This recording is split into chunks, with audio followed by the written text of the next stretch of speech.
start.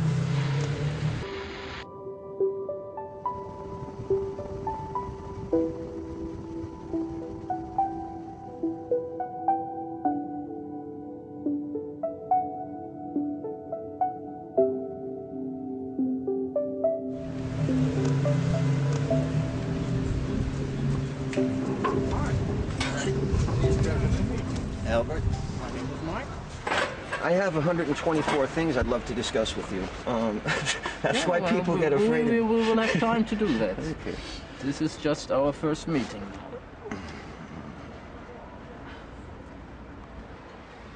The coast of Turkey, June 2006. A crew of Danes and Turks want to create an underwater park to help the marine life and attract divers from all over the world. This is the starting ramp for Pangaea's future.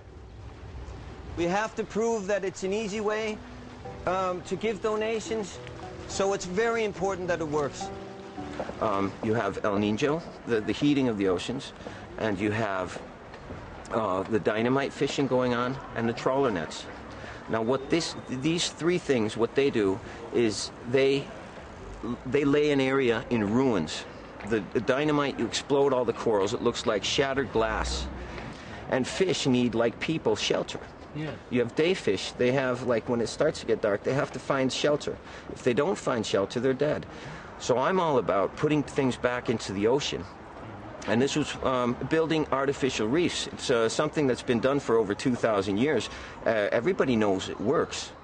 The marine life is sparse and the sandy bottom is endless, with no vegetation or life.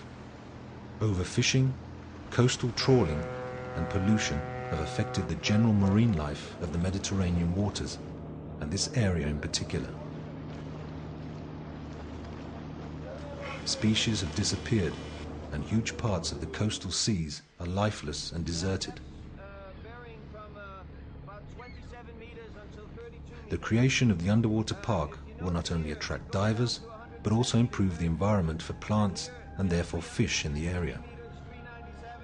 To realize the vision, the team will be sinking ships, shelters, statues and amphores, and in that way establish a new biological environment that will last for hundreds of years. 3, 2, 1.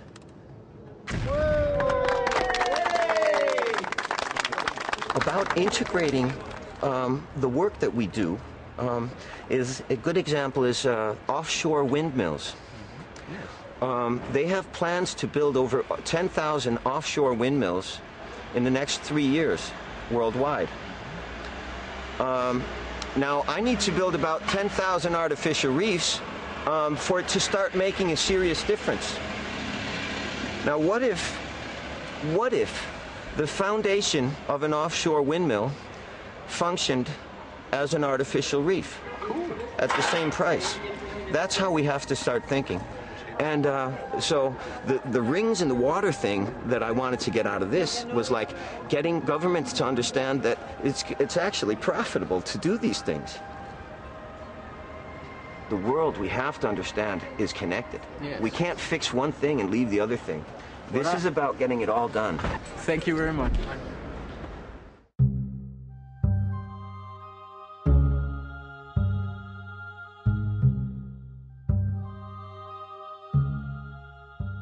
We have had 6 years with almost no renewables in windy Denmark. Yes. We've had 6 years with no energy saving. We've had 6 years where we've done nothing to get control on the traffic, to get the pollution from the traffic down. And we can't go on in this way. We go for the 40% reduction in 2020. And we go for this because we feel and know it's both ambitious and realistic. It can actually be reached. Yesterday in Politiken, we had a new approach in climate change politics from the Radikale Venstre, from Margrethe Vestager. And her approach is to be more ambitious than you are. And her argument is, this is an emergency case of planet Earth. So what is realistic is defined by the emergency, and not by economical goodwill of certain global players and the political will of people who are, you know,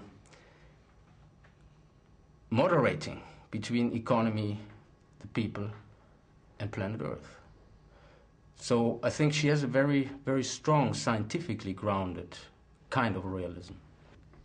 But I agree that it's emergency. I agree that we have to get the emissions down 80% in 2050. But when we say 2020, we have 12 years left. And when you invest in wind, for instance, or biomass, biogas, hot water from the underground, whatever you invest in, it will take some years before it shows. I mean, I have struggled, I have fought on the climate scene for 10 years, really, or more. And I've used most of my hours to this. But I don't want to cheat people, because I fear a backlash. If I say something that people do not believe, then you risk a backlash. And you need political support, because we need to move people that they will actually say to us, yes, we cast our vote for you, so we can change the world in reality. Yes. You tell me Denmark is rich, so a lot of things would be economically possible. For instance, building a big bridge between Germany and Denmark. If we would set the goal 60%, the scientifically founded goal of 60% for 2020, actually it would not be so difficult to realize it. For instance, just decide, you know, we don't need this bridge, and we put the money into the climate. Oh, the bridge to Germany, it's a stupid decision. It's a totally stupid decision. And personally, I don't believe it's ever going to be built.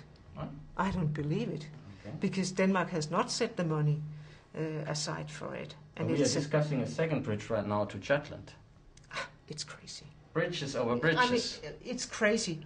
Every new motor highway, motor road, every new bridge will create more traffic on four wheels. This is crazy. We have to move traffic from the cars to a super railway system.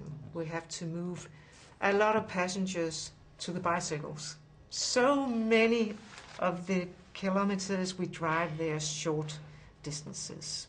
We can do it much better. No more highway. Thank you, no more bridges. A colleague of mine at Aalborg University, Bent Flyberg, he's specialized in the critical analysis of budgets. You know, how flexible is a budget of a nation state like Denmark? What do you mean by how flexible is it? Open for interpretation. Well, it's always open for interpretation if you have the power and sit on the calculation. You can always say, well, we calculate this way, and then reality 1 year extra will show up this way. And you have the power to say when the figures are presented. So you have a big power when you're in government, also to manipulate, actually.